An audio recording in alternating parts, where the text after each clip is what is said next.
Hey, this is Heroes in Training, a new TTRPG show that we're doing here on the channel, kind of at the same time as we're doing Crow Inquisitors.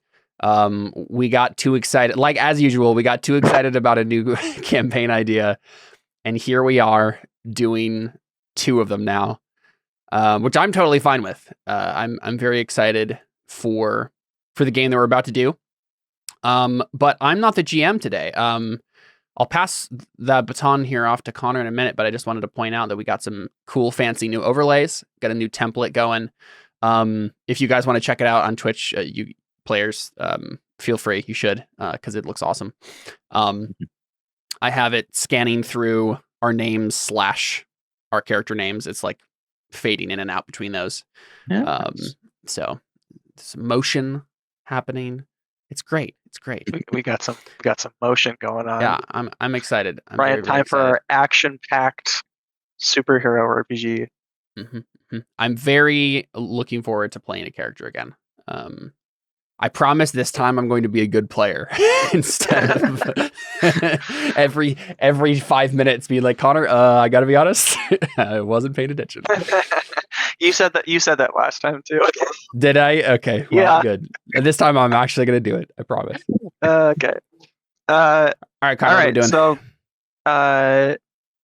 the name of the game is Heroes in Training, and the concept is, our players are going to be playing sidekicks to some of the greatest heroes, and the heroes are a part of the U.S. government, and I guess the theme of the game is the sidekicks coming into their role in society, learning about themselves, learning how to be heroes. The Masks is the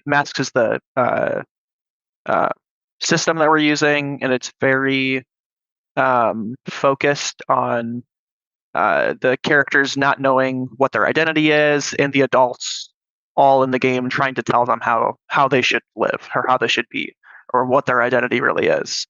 And with all that being said, we're actually going to start out with a flashback 5 years ago, where our players are not going to be playing who they're going to be playing in the future. They're going to be playing their mentor characters, or the mentor characters to their player characters. And we're going to start out like that. So this is 5 years ago, and we're going to jump in media res, because there is a very powerful villain that just has stolen a bunch of serum that creates superpowered people, that gives people powers from the government. Tempest, he has stolen the serum, and he's just made a bunch of villains. He did have some help with that. Yep. We did a little secret episode that David is referencing. And you didn't let me stream it? How dare you? Nah, no. It was a painful session. There was a lot of, how do we do this? Yeah, it was mostly us trying to figure out how the game works. Yeah. Well, good. That's all out of the way now. Yep. Hopefully. Yeah. I don't know if I hit show to players. Do you guys all see Tempest? Yeah. Okay. Although, Caleb, how do you make just the image show up when you do it? Because this pulled up his whole page. Is there a way to Oh. Because you usually just have like the screen darkens and you just see the picture. I'm just curious how that works. Oh yeah. So that's because it's on the screen. You're like showing an image on the. Yeah, let me real quick do this. I need to do this anyway. I think what I'm going to do, Connor, is I'm going to eventually, between this session and next session, when I actually have the time to go through all the pictures that you sent me, I'm going to make the actual image on the character sheets, the token, so that we can drag it out on the screen if we need to for various reasons. But then in bio and info, I'll also put the full image so that we can always reference that if we need to. That makes sense. So let me real quick. I did do Tempest, so I need to change that token here, and then I'll drag that out on the screen, and we can all see it. yeah, so we're going to be featuring some AI art this time, which is a new can't thing. tell them it's AI art. It's just I drew it all. I drew it. Oh, yeah. Jared and I drew it. I drew half. He drew the other half, like half of each image. There. Okay. Okay, so now if I hit show to players, you'll all see the token. So I think the easiest way to do it is going to be we'll drag it out on the screen here. Oh, there you go. And then you can either zoom in there, guys, or I can Control Z, and it comes up like that. Dope. So this is the big bad of your mentor's times. And so he's just created a bunch of villains with the serum that he stole. And the Celestial Seven, which is who Vulcan and Dragon of the West is a part of. You guys have just got some intel about where his base is, where his base of operations is. So we're going to jump in media res there. And then we'll get to Aviska, David's mentor character, in a minute. So you guys are on a what's it called, like a drop ship. Hey, so I actually have a vehicle in my playbook. Oh, do you really? I'm an outsider. Yeah. Nice. I have, what is it? Okay. The move is called Kirby Craft. What? Yeah. Does it eat things? No, it doesn't. But it does say it's more like Kirby's. Kirby is an alien pod. that came with a ship, so that's why they reference that. Nice. It says you have a vehicle, something from your home. Detail its look and choose 2 strengths and 2 weaknesses. When you're flying your ship, you can use it to unleash your powers, directly engage a threat, or defend someone using superior. Nice. So I roll superior to do things with my spaceship. But then the strengths maybe are I chose fast and maneuverable. So I'm imagining it as a like sleek red orange spaceship that like matches my armor. And it probably I'm imagining it kind of like the Geonosis ships, like the kind of long, thin ones, except that those 2 prongs at the end of the Geonosis ship, they actually like just fold in and they're like just a sharp edge. So it's like this sleek kind of pod looking thing that then has an opening on the bottom that we can jump out of. But yeah, it's also regenerating. It requires a bizarre fuel source and it is unarmed. So this version doesn't actually have any weapons on it, but I have weapons. So. Is this vehicle large enough to fit all of the Celestial 7 in it? And you're saying like this is the ship they just kind of use to travel around, or is it like a personal pod for you? It is a personal pod for me, but I think like is the entire Celestial 7 coming here? Or Yes. does it just mean? Oh, okay. And there are agents. So you guys are on a plane, is what I was just describing. But if you're not on the plane, you're on the side there. I think. Well, okay. So you can obviously decide this, but I think because I'm an adult and this isn't like just some new character we're starting off with, I think it would probably be fine if this is like a bigger thing that the Celestial 7. This is the Celestial 7 ship. Yeah, that's fine. The Celestial 7 ship. Yeah. It's definitely the most high powered thing that exists on this planet, although alien wise. Although, is this a secret? Should you be flying around in this right now? Look at UFO. I think it'd be easy enough to just be like, this is a top secret government technology, sure, right? Yeah. Sure. Yeah. All right, that's fine. I just think it'd be cooler, right? Yeah, that's fine. So you guys are on board, ready to parachute out, and some of you can fly, but not all of you. And raid Tempest space. And so you guys are flying overhead. Vulcan, why don't you tell me what your character looks like and how he's operating the ship? For sure. So Vulcan looks like this. So he has red-orange armor that is covering his basically entire body. I'm pretty sure this is like a helmet too, even though it kind of looks like his face.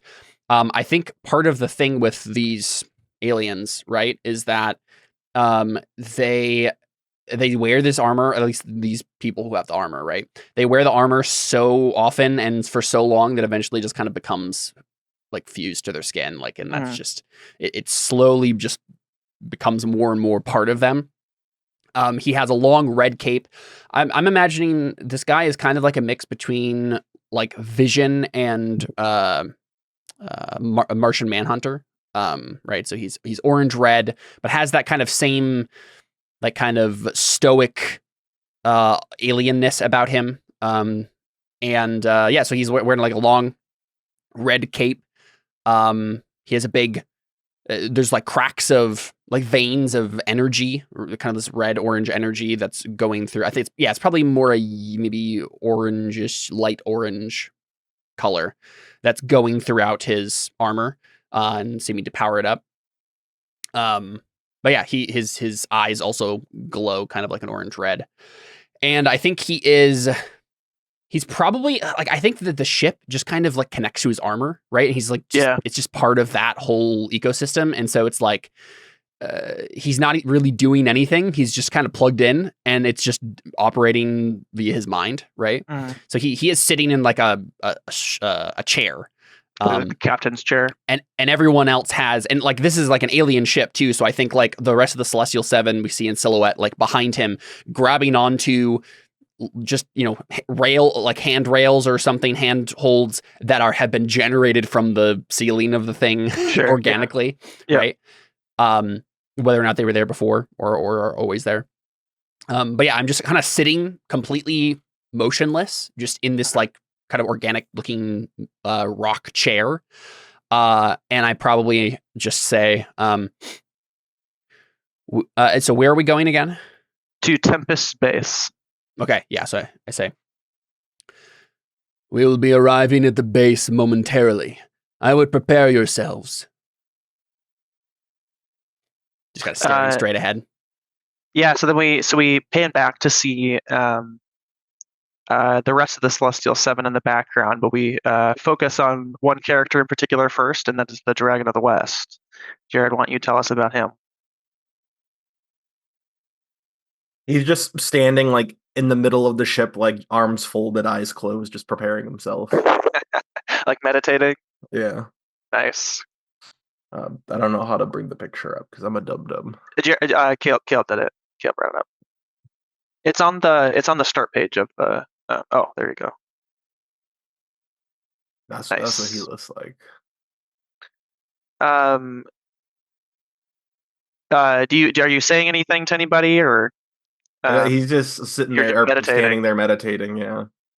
I wanted to hear your voice with it. Oh. But it's okay. Later.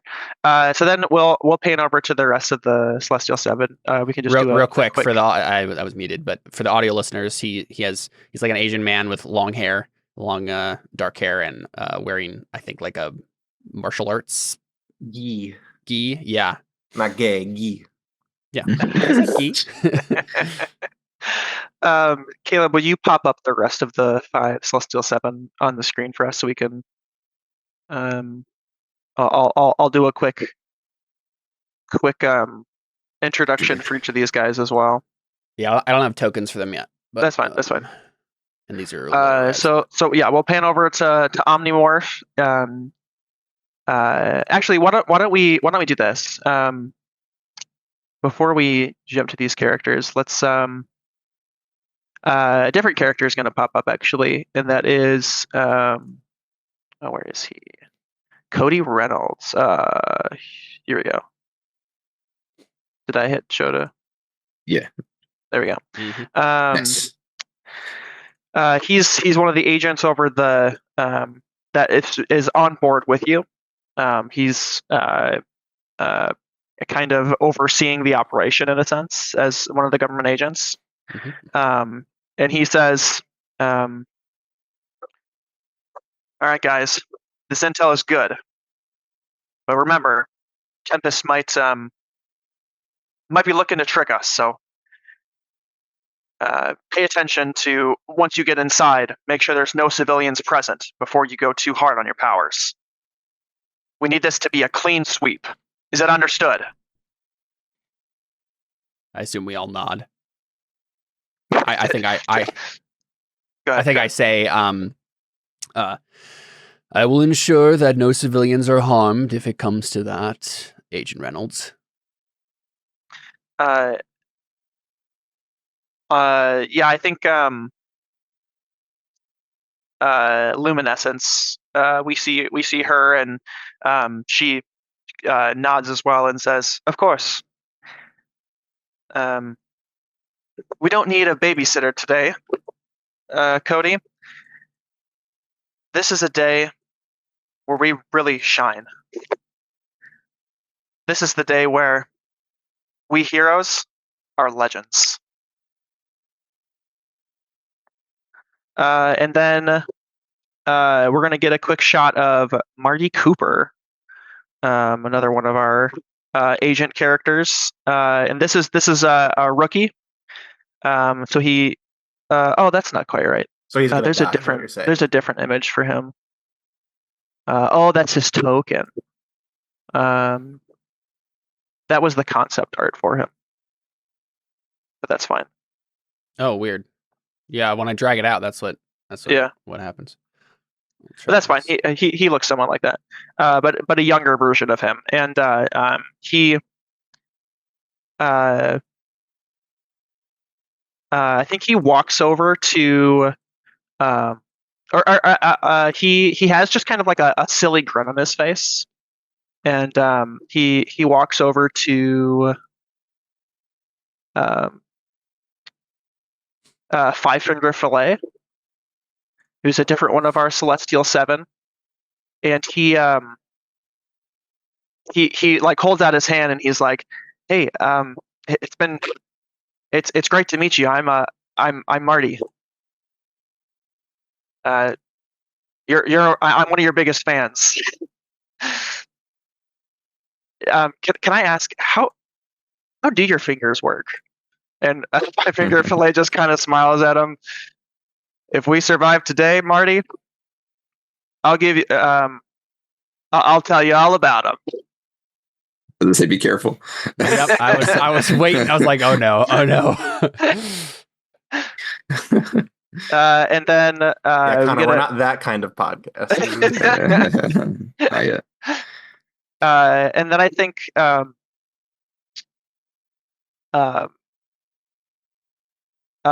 sorry, what's his name? Cody Reynolds, Agent Reynolds, looks over to Marty and he's like, "Marty, hold on to the rails. Just because your intel is what got us this doesn't mean you can show off and ask for autographs." And then I think over the comms, you guys hear a voice say, "We've got eyes on him." And Cody goes, "You've got eyes on who?" And the voice goes back, "Tempest." And you guys look down on the ground over where you guys know the base is as you're kind of like approaching, and you see Tempest coming out of a hatch door in the ground, and he just starts walking towards the plane all by himself. And what's the environment we're looking at exactly? Like there's a building here, but what? Oh yeah, that's a good point. So the intel that you guys got was for an old abandoned weapons facility, or not facility, like a munitions depot or something. Yeah, munitions depot. But now with superheroes, there's been less importance on it. And so it was not very heavily armed, and Tempest came in and killed all of the people guarding it, and took it over as a base. And you guys caught wind of the attack after he stole the serum, and so you knew this is where he was. And it's a desert, probably somewhere in Arizona. Nevada. Yeah. I was gonna say Nevada is like where we do all our nuclear testing and stuff. There's a lot of military places there, so that makes sense. Yep. And so I think as we see him walking out, I'm like looking through the weird windshield of this ship, and I just say, "I'm not entirely sure how to describe the feeling I have right now, but I believe you Earthlings call it apprehension. Why is he coming out alone? Was all of this a plan?" And it's a trap. Does Dragon say that? No. He says it, but not like Admiral Akbar. Yeah. That's your voice now. You sound like a fish sometimes. I didn't practice the accent. I don't think I'm going to do a racist Asian accent. Oh man, I was looking forward to that. No. We can't be too based. Oh boy. Well, I assume that this is a trap. So I think this is where we see Heartbeat. And Heartbeat says, "Trap or not, the plan is the same." And his hour is his emotions fueling his physical strength, and there's a visible change in his body mass as his emotions grow. And there's I think as we're going through these, if you wouldn't mind giving at least a bare physical description, even though we have these pictures, just for, sure, yeah, that's fine for future reference. A very sexy, chiseled man. Short brown hair, and I say he looks like a mix between Batman and Superman. It kind of reminds me more of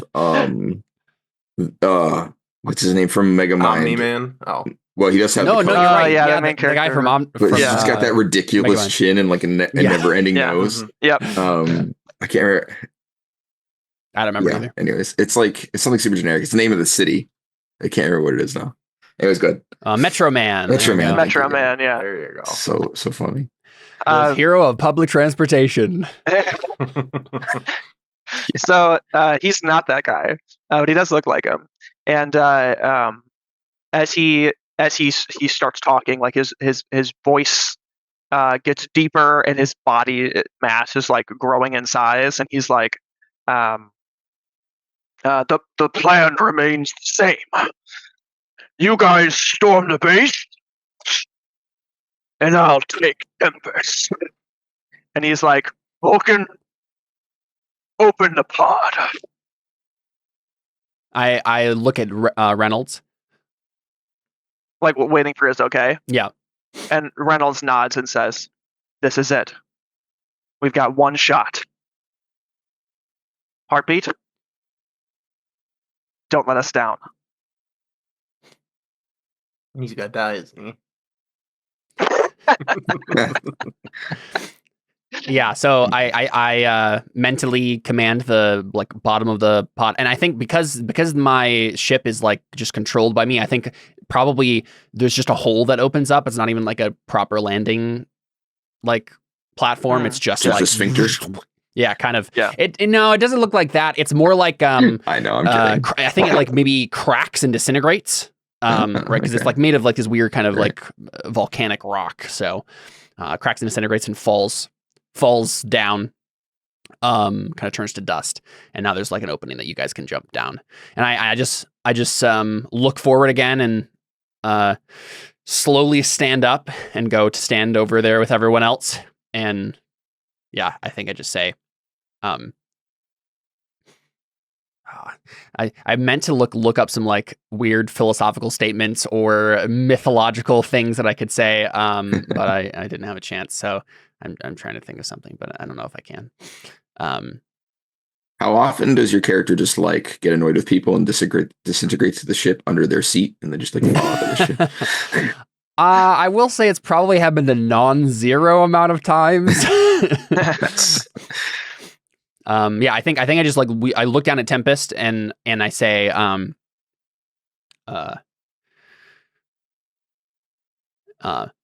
then look back at Heartbeat and I say, I've always wanted to see a clash of gods. Heartbeat smiles real big. Then I'll give you a show. And as he jumps away, I kind of mutter to myself, I'm like, it remains to be seen if you are one of them, Heartbeat. Nice. Yeah, so Heartbeat like jumps and like dives forward, like he's like diving into the water almost. And as he leaves the pod, the whole pod like shakes because it has so much weight and mass at this point. And as he's falling, we're gonna kind of transition. Go ahead. I think only for a moment because I mentally balance it. Oh, sure, yeah. Yeah. Stabilize it. Yeah.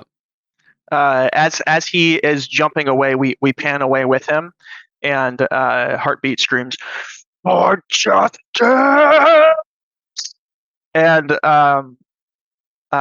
like lands a punch on Tempest right in his like torso, and is yelling, "It's here!" as he lands, and Tempest like lies back, but then just like eventually like stabilizes himself. It doesn't look like he's hurt at all. Question: do we know as heroes what this guy's power is? Yes. Okay. Tempest's power is so this is why this is the plan. His power is kind of like an inverse of Heartbeat's, Right. where the calmer he is, the more power he has. I like that. But on top of that, the more emotion that is around him, the more powerful he is. Then why did we send Yeah, that's what I'm Heartbeat? wondering. What the heck? So That's the Isn't that least the tactical opposite of what thing we should be could do. doing? So the balance of power here is basically this battle is going to be so powerful that you guys can't be around, which is why this fight is happening the way it is. But Heartbeat is by far the strongest of the Celestial Seven. So that's why this is the plan. So basically, we're just hoping he can brute force past Tempest's. Like Tempest's Yes. ability won't be able to go as far as Heartbeat's will. Yes. Yep. And This is what we're you guys have fought before, and like with Tempest, and Tempest has bested the rest of the Celestial Seven, but him and Heartbeat go toe to toe. Got it. And so, So but we're basically just going to correct. create a controlled environment in which they can duke it out and hope Yep. that Heartbeat comes out on top. And the like force from these punches gets so bad that you guys don't want to be near the fight. That's why this is the plan. And then so I'll narrate a little bit of this scene first, and then David, you let me know when Avisco walks out. Are we still in the ship, right? Yeah. And do we know Caleb's an alien? I don't know, Caleb. Do you? I think the Celestial, Seven would. knows? Yeah, it doesn't Okay. make any sense. I think like we would have to be in close quarters enough that it doesn't Yeah. make sense to keep it from them. Yeah, that makes sense. Okay, but before you do that, You I guys need are to higher up. establish that my guy is wise. So I need to say some ancient Chinese wisdom. Oh, sure. So he like as we're like flying to wherever our drop off point is, he puts his hand on Vulcan. I'm a good player. I remember names. And he says, "A warfare is the way of deception. Know yourself and know your enemy, and you will never be defeated." I love it. It's perfect. Beautiful. It's everything I ever wanted. Yeah, and I look back and I say, the question is, do we know our enemy, or has he been holding back? So as you're saying that, we go down to the fight, and Tempest like stands up from the punch from Heartbeat, and he says, "I was expecting more." The legendary Heartbeat, and he rushes forward and like kicks Heartbeat up in the air, and like gives and his body mass is small. He looks like a small dude, but his strength like matches Heartbeat. But like it looks like just like a little guy just punched the Hulk, and he just like flies away. Would you give a little bit more of a description for the audience of Tempest? Yeah. So Tempest is he's got white hair, kind of like I don't know how to describe the look of his hair. It's like flowy but spiky almost at the same time, and kind of like a slicked Super over to Saiyan. one side. Sure. And he's wearing a white mask that has gold lines through the eyes and down by the chin, and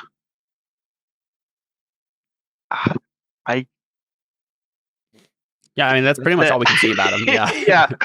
yeah. Have we ever seen him without his mask, or have we only No. seen him with the mask? Okay. Yeah, only seen him with the mask on. So basically, Tempest punches Heartbeat, and they go flying, and they kind of like separate from the base. And this is kind of your guys' opportunity to jump in and clear out the base while that fight is happening. And we kind of see them punching in the air as they're like flying away. David, do you want to tell me how Aviska follows after them? Oh, that's a good question. Yeah, maybe we see like a black and red motorcycle like peel out from the behind the complex, like the opposite side of where they're going in, and like I start following the I don't know, the trail of of whatever you call that, the Destruction, condensation trail of their traveling. The rocket, the chemtrail. The chemtrail. Yeah. Which if I imagine from like a high point of view, so we just see like black hair and like a red figure dragging down.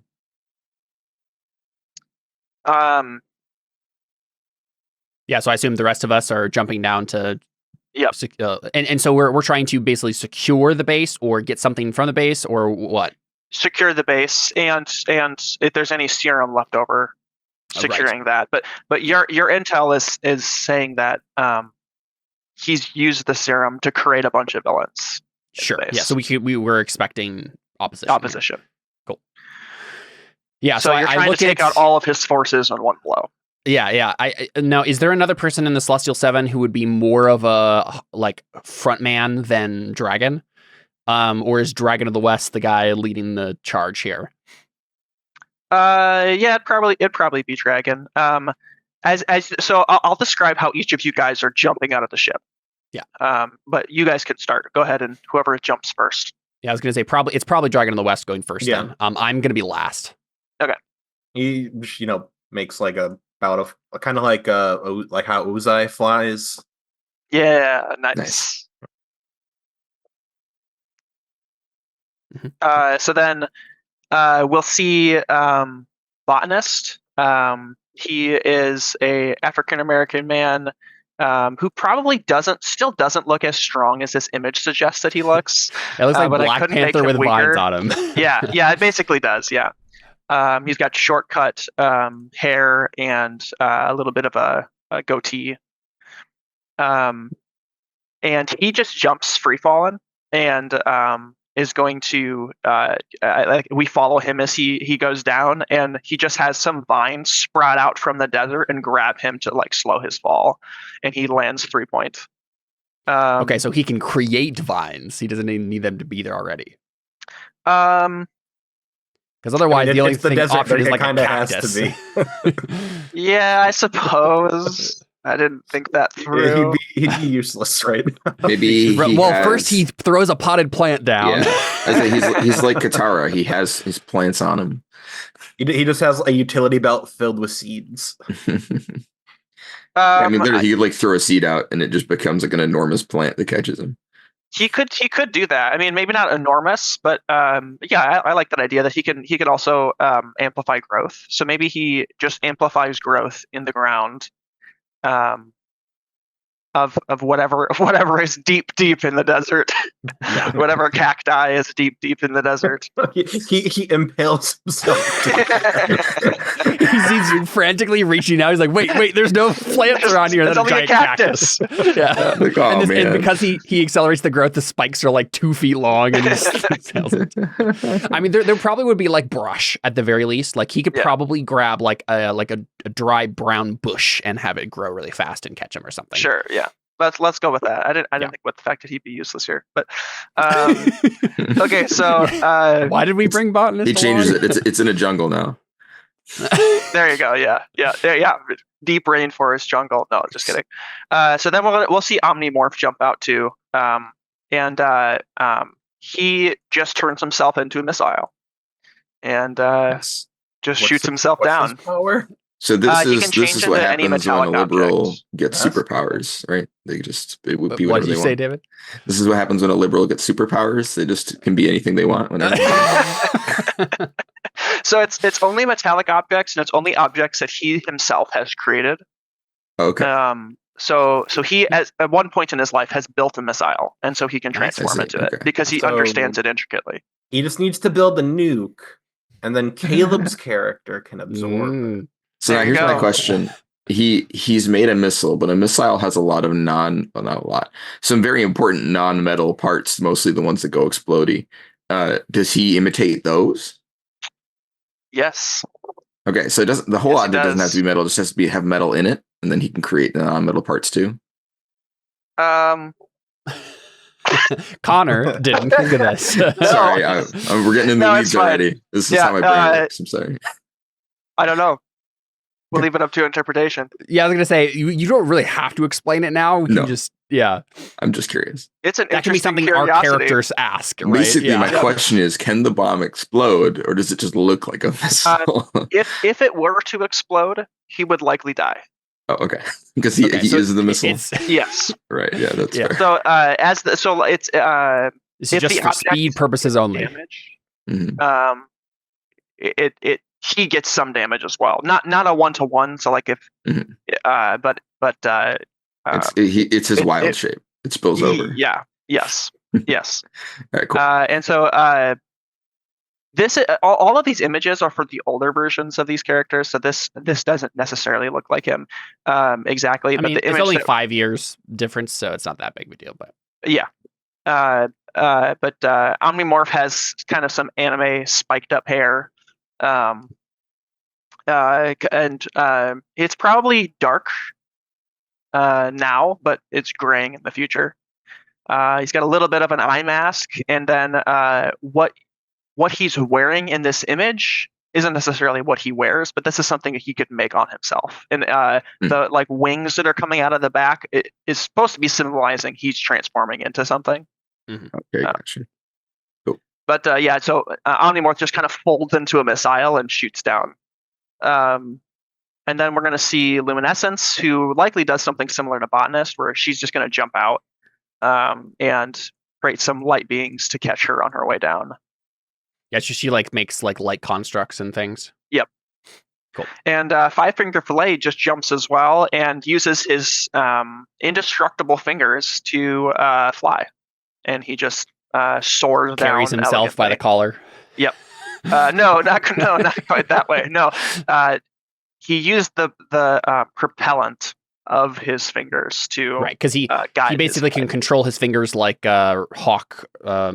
What's his face Hawks from My Hero? My Yeah, Hero, Hawks yeah. from My Hero. Can Yep. control his feathers. Yeah. Oh, so he doesn't have to take them off of his hand. He can just like psychically No, manipulate them while they're on his hand still. So he removes them. So they pop off of his hand. Right. Okay. Yeah. That's what I thought. So he doesn't pull them off; they just fly. They just come off. Yeah.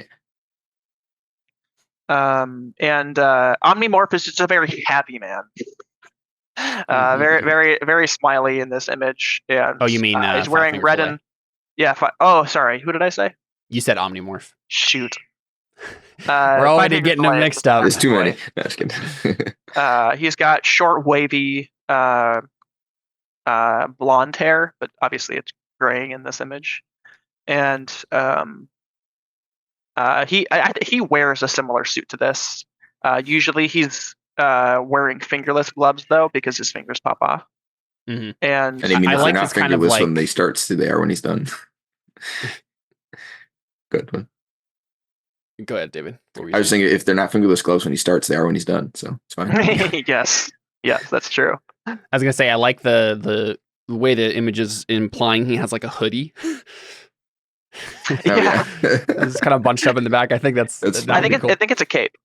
I think Okay. that's what it's signifying. Yeah. Okay, so then that is the rest of the Celestial Seven. So we all see them land, and you guys. Yeah, step then into the I take up base. the rear. I take Oh, the rear yes. right, and I probably touch the side of the ship real quick and give it like a command, like that it will follow in the meantime while I'm gone from it, right? and then jump down, and I can fly, so I just kind of slowly flutter down to the earth, because I'm the outsider playbook. So and basically it probably looks like the energy. So I have like this kind of red, yellow, orange energy kind of flowing through the armor. And it's not so much as like firebending, but it is like my armor starts glowing. And like you can tell that the energy is kind of keeping me aloft. But I have a lot of fine-tuned control over this energy, as opposed to what my character will have. And so he just kind of floats down seamlessly. And then above him, the hole fills itself in again. And then I land with everybody else. Okay, so then Dragon of the West, I assume that you're still taking up the front as you go into the base. Yeah, he just punches a hole through the wall, He punches a hole through the wall. but like with fire.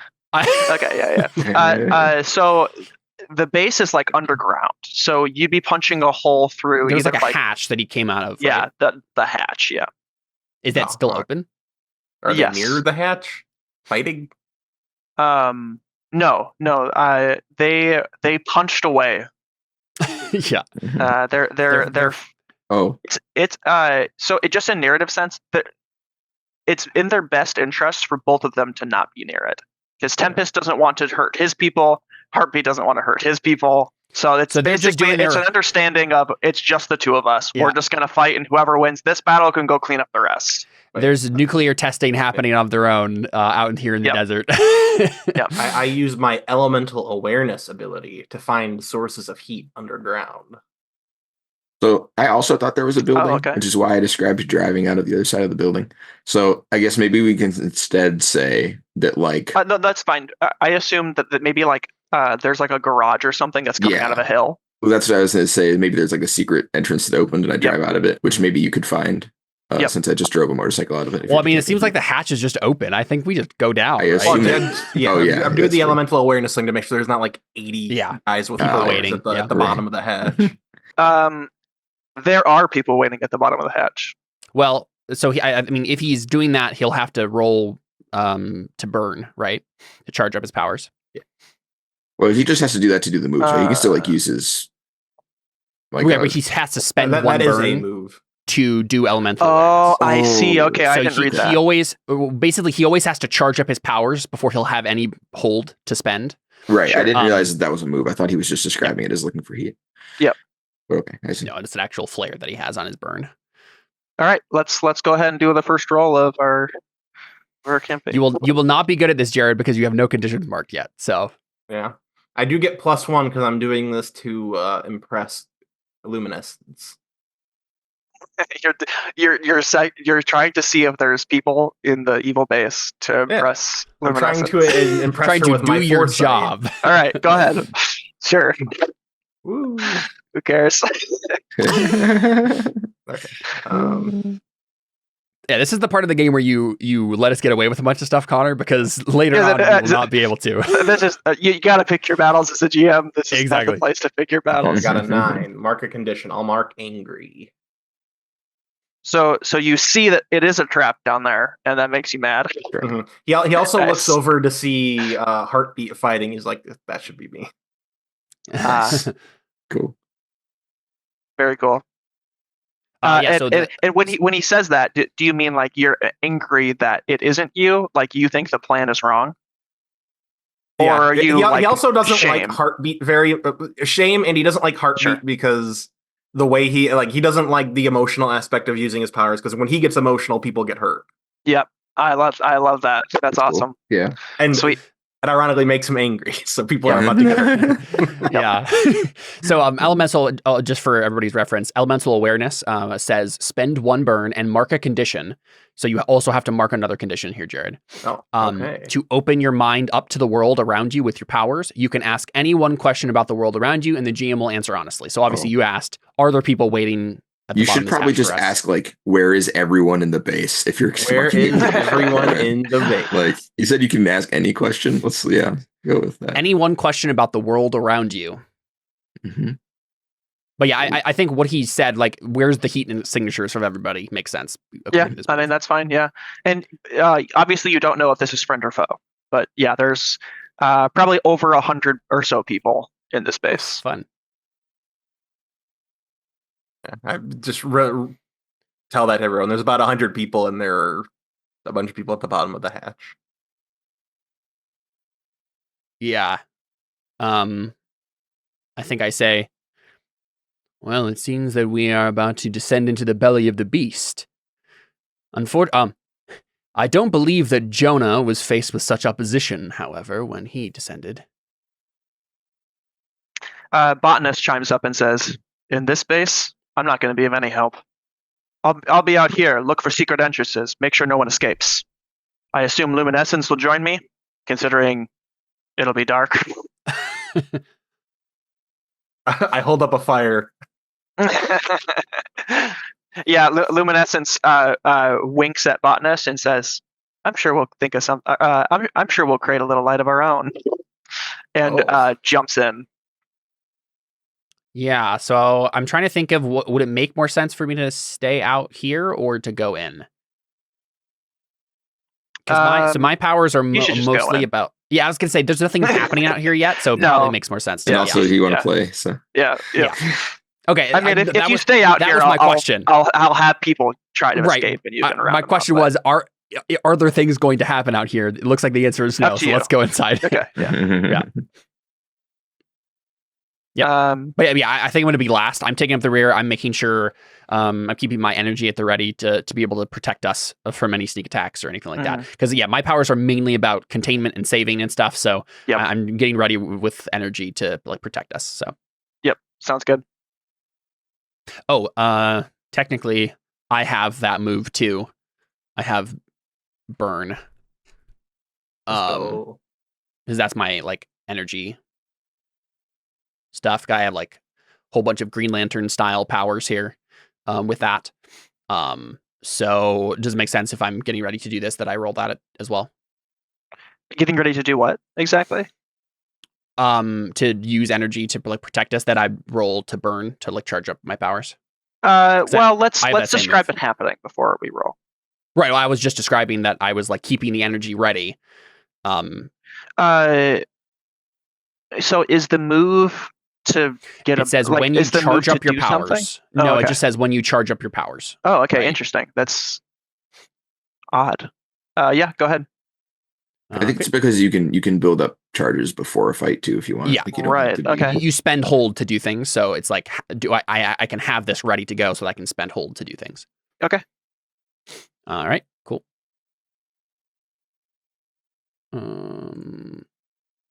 Oh, perfect. Yep. There we go. You passed it on to me, Connor. I'm gonna fail. Nice. I'm gonna fail this entire game, aren't I? Yeah. Okay. So let me see that move. I think you just like take more conditions. On a miss, hold to burn and mark 3 conditions. Ooh, holy cow, Caleb. Yeah. Actually, so here's an interesting point that we so here's one of the things. Yet. Here's one thing to think about. I don't think I remembered that the burn move here for Nova was so inherently involving emotions and conditions and stuff. This seems very antithetical to my character. I just really liked all of the burn stuff, like making constructs and moats and barriers and shields. Sure. I don't.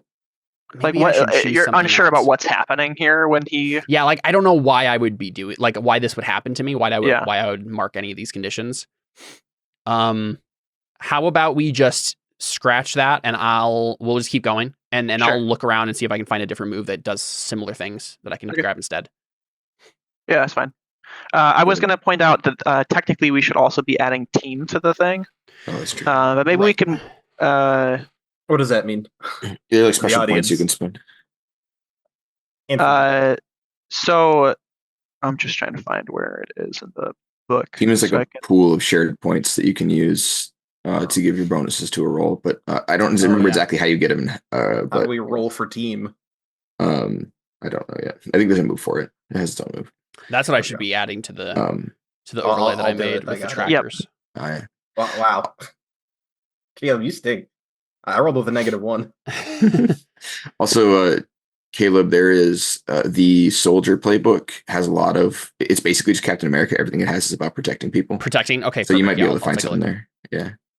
And you don't need to create a construct, or the move doesn't have to say you create a construct in order for you No, to I be know. protecting Yeah. someone with a construct. It was just cool to have, like, it made sense to have a bunch of hold that I could spend to like protect people and stuff. But I'll look at Yep. the soldier and see if I find anything. It looks like there are team moves that every character gets that Yes. trigger when you share a celebration or share a Yep. weakness with someone. But that's different from team pool, I think. Yeah, the Yeah, team that's what pool I'm is like trying to actual find. bonuses. I'm trying to find it too. I'm pretty sure there's just moves about it. Well, I'll let you be our producer, and you can try and find the. Sure. the Yeah, I team know. I was gonna say, yeah. points. Let's just keep going. It's possible that we just ignore that for this section too, right? Yeah. Dragon, I assume that you jump down with luminescence and create some flames for her light beings. Mm-hmm. Sweet. Describe to me, like go hog wild with describing to me what happens as you get down there. I have the team stuff when you want to read it. Okay. Do they have guns? That's up to you. Go ahead. Describe. So there obviously are villains down there, and maybe some of the villains have guns because their power doesn't. Okay. Do we kill? This is a very important question. You work for the government? I'm guessing yes. Because if we kill them, I'm just gonna melt. I'm just gonna unmake them. The problem is you don't necessarily know who they are. Yeah, you don't know who's down prisoners. here. So that's what I was asking if they have guns. Protocol would probably be to disarm and and I would assume that we're allowed as restrain. government agents to act in self-defense and kill people if we need to. I ignite all the gunpowder in their bullets. I kick down your door and then I kill you in self-defense. So it doesn't kill them. It just explodes them all. So you jump down with a flurry of flames, and their guns explode, and they fall back against the walls. Is that kind of what you're trying to describe? Yeah. Okay. Yes. All right. That sounds awesome. Explode. That sounds dangerous. My accident. Why don't you go ahead and roll for it though? Okay. I assume this would be directly engage a threat, unless someone thinks otherwise. No, I think that makes sense. Okay. I need to read my moves here. Unless this is like a one and done thing, in which case I don't know. It could be just unleash power. It could be unleash power. These are just like an obstacle that's in his way that happen to be people, right? Like I don't think this is like actually fighting an opponent, really. Yeah. Okay. I think it's up to you, probably. All right. So when you have angry marked, take +1 ongoing to unleash your powers. Nice. When you mark a condition, take +1 forward against the person you most blame for causing it. I'm blaming them, so I get another +2 because I marked 2 conditions just before. And then I get another +1 because I'm doing this to impress luminescence by not killing them. So that's +4. Again, I think that's just your job. Yeah. I don't know. You take the +2. I'll take the plus. It's +3. Yes. Oh, sure. Also, you do get penalties to all of the basic moves for each condition you mark gives you a penalty to one of the moves. Yeah, so we'll want to keep that in mind. Yeah, I picked the ones that aren't. Yeah, I figured. Which two do you have marked right now? Angry and what? Angry and guilty. Oh, okay, sure. Guilty for story reasons that we don't know yet. Okay. Do I know these story reasons that I don't know yet? I mean, it's not nothing like important. It's just interpersonal stuff. Okay. Yeah. Okay, so nice. Yeah, so the full hit means you do it. You do it. That's what happens on a full hit where unleash your powers. Yeah. So you do it. Their guns explode. They slam back against the wall, and you clean up the room. I assume you guys just continue down the facility and doing these kinds of things, clearing out rooms and stuff like that. While that is happening, why don't we go over to Heartbeat and Tempest fight, and Aviska, you can tell me what and how she intervenes in this fight. Yeah. I don't know how I'm even gonna get up there. They're Well, in the air, right? I guess neither of them can fly. currently they're they're just there. like Yeah, they're just very fast. Yeah. yes, they're just punching Right. each other into the air. Yeah, they have the thing where when you're doing an attack, you float. So That's right. Yeah. Yep. Just like an anime. Yep. So we see Heartbeat land and Tempest like coming down with like an axe kick on his arms, and he raises up his arms and blocks it, and the ground like all the sand and stuff just like slumps down as the impact lands, and Tempest kicks away, and 3-point lands in the sand and says, "You're getting slower, Heartbeat. Tell me." You could I say got you're as getting excited just for a this fight. heartbeat slower. Yeah, that's what he says. That's And true. Right. Heartbeat says, "There is nothing more in my heart's desire than to take you down, Tempest." And Heartbeat lunges for Tempest, and Tempest punches his chin and like knocks this Hulk up into the air, and jumps up and punches him in the torso, and the impact of the blast like changes the weather and like brings in a storm. Nice. Sweet. But this is literally the eye of the storm, as the It's like air, a swirling tornado. right, yeah, the is swirling starting around, tornado yeah. is starting around this area, and there's like lightning in the sky now. Have you seen One Punch Man? Yes. He fights the king, the monster, or like the water monster king, and fish king or whatever he's called. And it's like raining. He just punches him.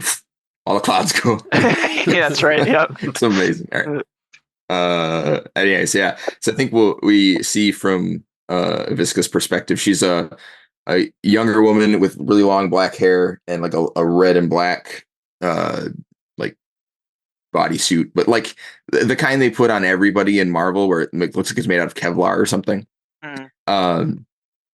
And I guess the picture doesn't really look like Kevlar; it just looks like a biker suit. And yeah, she's. I guess we see from a lower perspective from her bike, like looking up at them flying around in the air, punching each other. And she's just keeping her distance because she's hoping that Tempest will just win.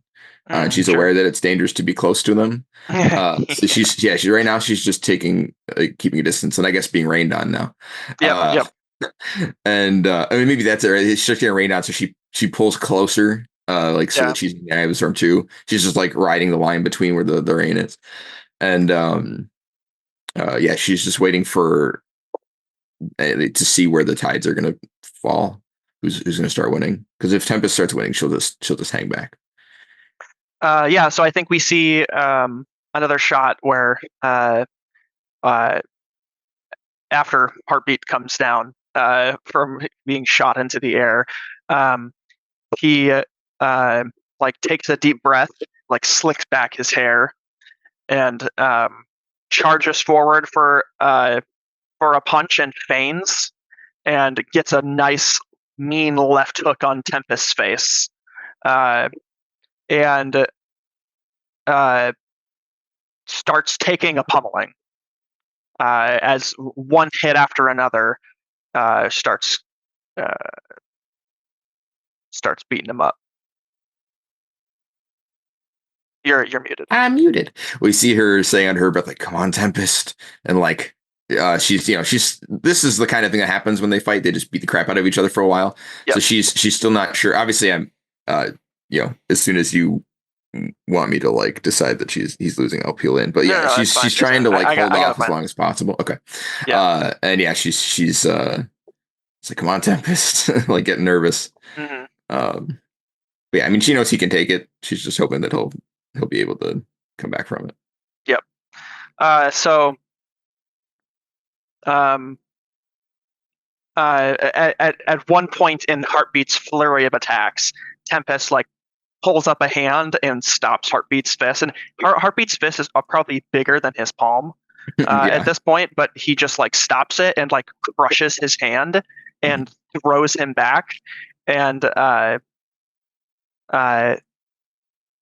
probably leaps forward and starts doing a pummeling of his own, right? But as he's doing it, he's talking and saying, "Come on, Heartbeat, you've gotten slower in your old age. By the way," and like gives him a nice firm uppercut to the chin. "I've heard that you just had a child. Congratulations, Heartbeat. But just so you know, in the world that I create," it gives him a nice firm punch in the gut. "He'll be the second person to go after you." And like reaches up to like kick him in the knee, and there's a what's the word? Like another increase in mass from Heartbeat after that comment, and he grabs Tempest's leg and throws him up in the air, and I think he probably leaps up, and they like start punching into the storm.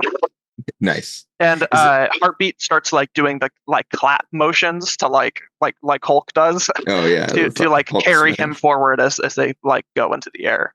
Nice. And probably after a couple. Oh, go ahead. Is there a visual identification of Tempest growing stronger? Because I think it would be cool if, like, I don't know if he like, there's like an energy around him or something. Because it would be cool if every time Heartbeat gets bigger, Tempest also, like, whatever happens, flares up. I know he doesn't get physically bigger, but because that's the whole point, right? It's like they're building off each other.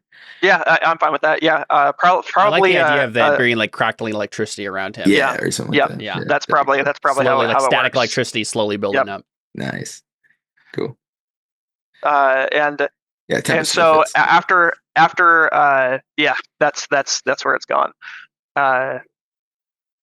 After they launch into the air, right, we see the crackling of the electricity getting even stronger as Tempest is now feeding off of Heartbeat's power, and you see a little bit of a smirk off the side of his face as he comes back down and punches Heartbeat into the ground. But somehow, as you're seeing in this flurry of punches and kicks and whatever's going on in the storm, as they start to fall back towards the ground, you see Heartbeat land on top and like land feet first on top of Tempest. Nice. And he reaches down and grabs his arm and puts him in an arm lock, and is trying to break his arm.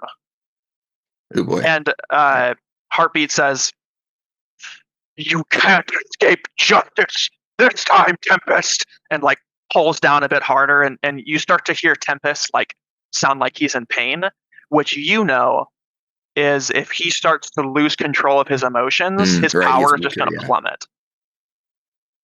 Cool. All right. So she swears under her breath and like just guns the bike towards them. Like hard turns towards them. And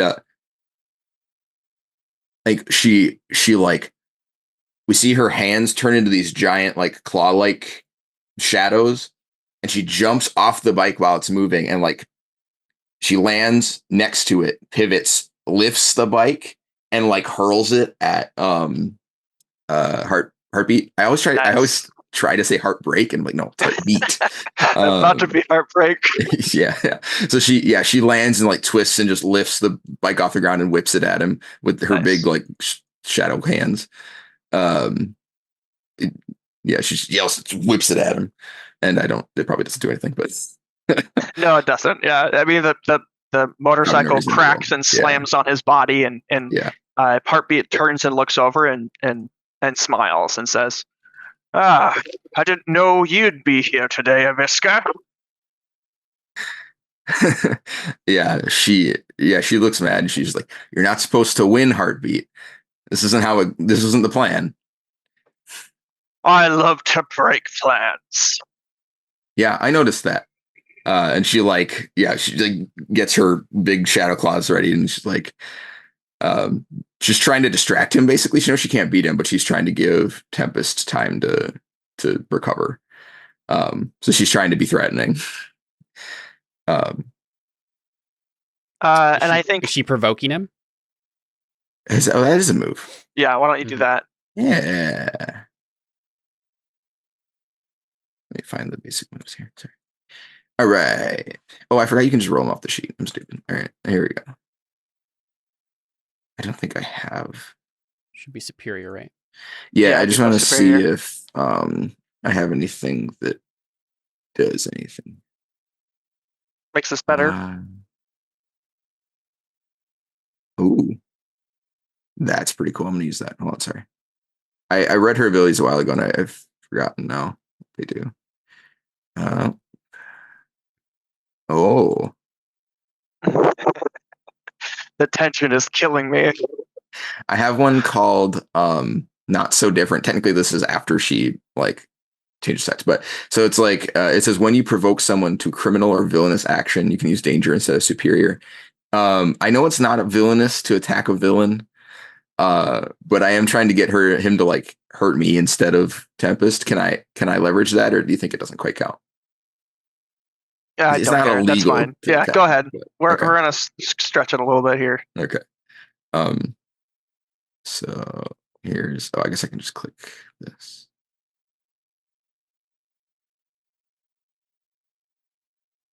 Okay, so that's a hit. Nice. On a 7/9, you can choose one. They stumble, you take +1 forward against them. They err, you gain a critical opportunity. They overreact, you gain influence over them. I get one of these. Yeah. I'm gonna pick, because of the way that we intend for this to go specifically. I'm gonna pick they overreact and you gain influence over them. Oh, I'm sorry. Hold up a second. What? For NPCs. Oh, that's if you're doing that to NPCs. Okay, sorry. Yeah, go ahead. Yeah. I mean, I guess the intention here was to gain a critical opportunity for Tempest. Mhm. But I wonder if maybe gaining influence over him is better. I don't know. I'll let you decide which makes more sense for how we want to do this. I think gaining influence over him might make the most sense here. All right, I'll do that then. And then yeah, okay. So I think actually. what else do you say? No, it's you. You pick one. Okay. Yeah, I think she, like, when she takes her fighting stance, she's like, I think we have a score to settle. Yeah. Yeah. And I assume Aviska herself is nervous, right? And like yeah, she's I mean, filled with emotion. Yeah, so I think she's more nervous for Tempest. Like she's assuming that two of them can easily beat him. Mm-hmm. She was hoping that wouldn't be necessary. Yeah. But so I don't know. She's not nervous to lose, I don't think. But obviously, seeing Tempest go down is like an emotionally concerning thing. Not that she likes Tempest. It's just that Tempest is important to her. So it's like this is, yeah. So I think Heartbeat misreads the situation. Yeah. And he's going to say, I knew there was a heart in there somewhere, Aviska. You care for your friends. There's a hero somewhere in there. And, yeah, she just kind of sneers at him. Yeah. With that distraction, Tempest takes it. So Heartbeat has him in an arm lock, right? Mm-hmm. And Tempest is feeding off of your emotion, mm-hmm. and starts crackling even more with electricity, mm-hmm. and pulls Heartbeat with his arm lock and slams him down into the dirt. Nice. Or into the sand. And says, thank you, Aviska. I've got it from here. And picks up Heartbeat and starts pulling at his arms. And nice. You can see like the muscle and body mass starting to like tear. Yeah. Can I suggest something just for the nature of how this, the way we imagine the scene going? Yeah. When he slams him down, I think it probably just like launches Aviska back. Yeah. She just like gets thrown off her feet, and she probably doesn't even hear him say that, right? Like he's probably saying it to himself in Heartbeat more than Aviska. Sure. Yeah. And yeah, I think she just like flies off her feet and goes like, rolling around in the sand. Probably into the storm, right? And then yeah, okay, good. Okay, so we see Tempest is pulling at his arms, and Heartbeat is starting to cry out, and looks down at his legs, and like wraps his legs around Tempest's neck, and Tempest says, "Go ahead, Heartbeat. Bite me. Kill me. Unleash the full weight of your powers. Just remember, Aviska's right behind me. If you unleash your full power, she'll probably die." And Heartbeat like looks over at you and She's probably like running back. Yep. And like lets out a kick against Tempest's neck and head. And like a shock wave like sends out and probably like throws you onto the ground again. Yeah, and she probably like digs her claws in this time. grimace. She's ready for it. She like digs her claws into the ground and like slides back. Yeah. So Heartbeat just starts to grimace, and then yells out like a mighty roar, and Tempest like starts crackling with more and more electricity and rips off Heartbeat's arms. Jeez. And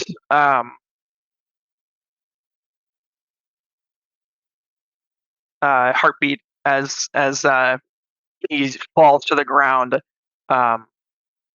he looks at you right into your eyes, Aviska, and he says, he mouths the words, since you probably can't hear him from where you are. Look after my son. And Tempest punches a hole through his chest. Jeez. And pulls out his heart and crushes it in his hand, and Heartbeat dies. Nice. Very poetic. We all leave, right? We just go. I mean, this is very far from you guys. You guys are in an underground area, right? Yeah. But we like feel it, right? We can like sense that he's dead. No, like 1,000 voices cry out, or millions of voices cry out. Over the comms, you hear Cody Reynolds say, "Heartbeat lost. He's dead." I was to say, he's a lot to lose. Pull out. This is a loss.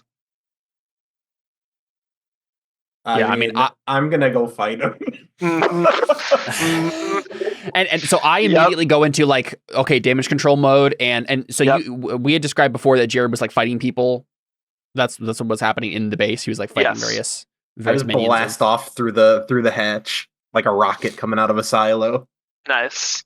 Yeah, so at first we see me like immediately change, like, okay, sounds good. I'm starting to like be like, everybody get out, like we'll evacuate back to the ship, and then we just see Dragon blast past us and up the hatch, and I look over, I'm like, I don't believe that was part of the plan. Who's standing next to you as you say that? Probably Luminescence. Luminescence like is in shock.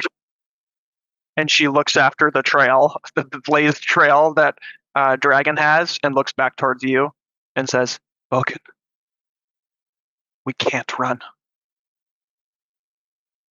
Not unless we want our companion to die, no. She like gulps and says, "Can you fly us there?" I'll have no issue with that. The main complication that I see is keeping your emotions under control. If we all go there and things start to go wrong, it will be that more than anything else that kills us. Then we'll just have to be like you. Well, I was going to say, I look at her specifically. I'm like, can you handle that, Luminescence, despite your attachments? She takes in a deep breath. Yes. This isn't about a woman. This isn't about. She says, "I'm not angry. I just want to see him die. I just feel nothing cold. I'm not sure that cold counts as an emotion. I am unfamiliar with your human tendencies, but I will take you there. And I look around. Um,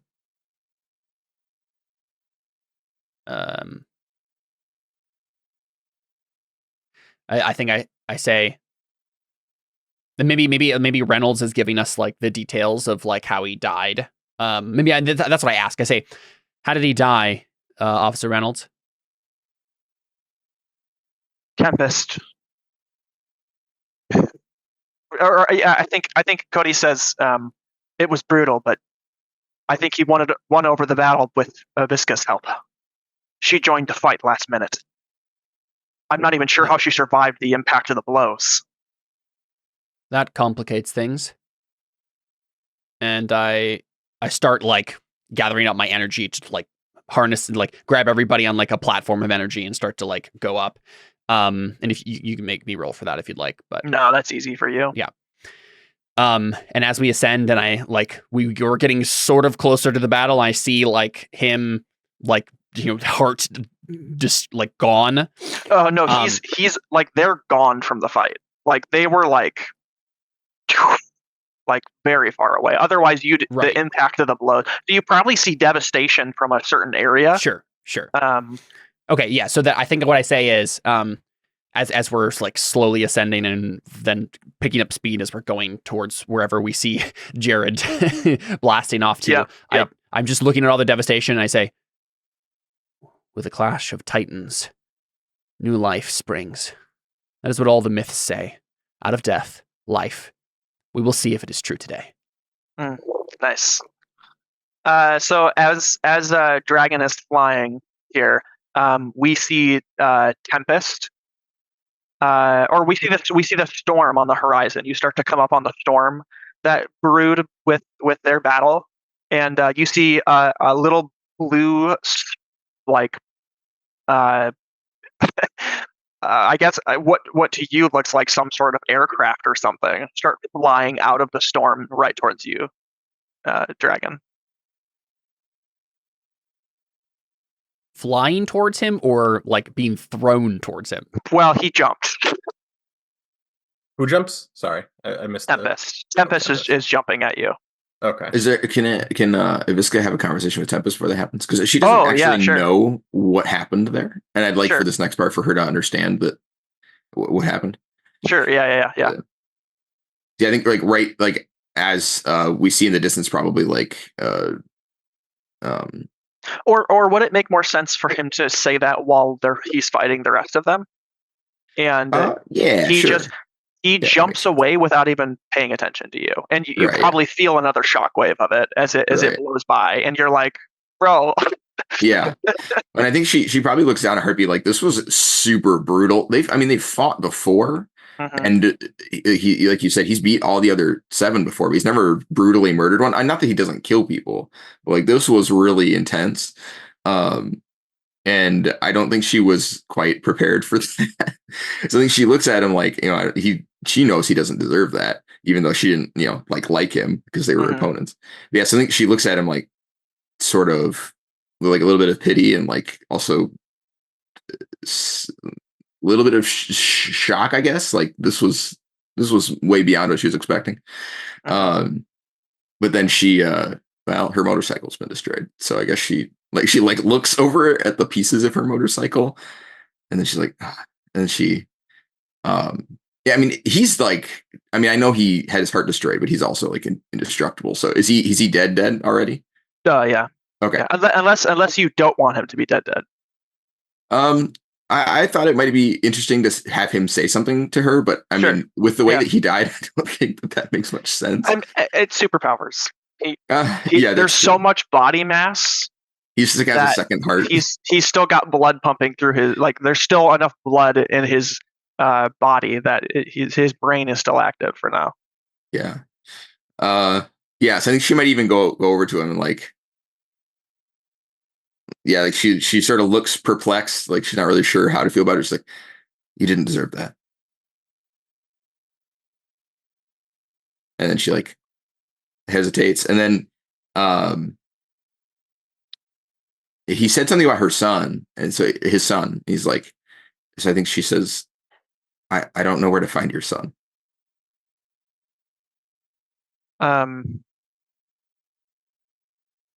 He says, his name is Valor Creed. My wife will be needing help. And I think his body mass starts to like fade down since his emotions are like, and his blood is pouring out, you know. So he's like starting Valor to shrink. Creed is the most metal name ever. Isn't it though? Yeah. And I think she hesitates. She says, if it means anything, you almost had him. I was worried you might beat him.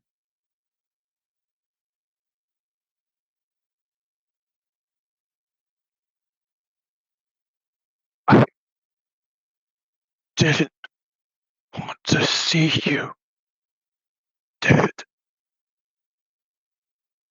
What do you mean? And I think he dies. Dun, dun, dun. Yeah. Yeah. She like grabs like, I'm your enemy. What do you mean? And yeah, he's dead. He dies with as you say that for the second time. There's just a little bit of a smile is left on his face, but then that's all he could muster.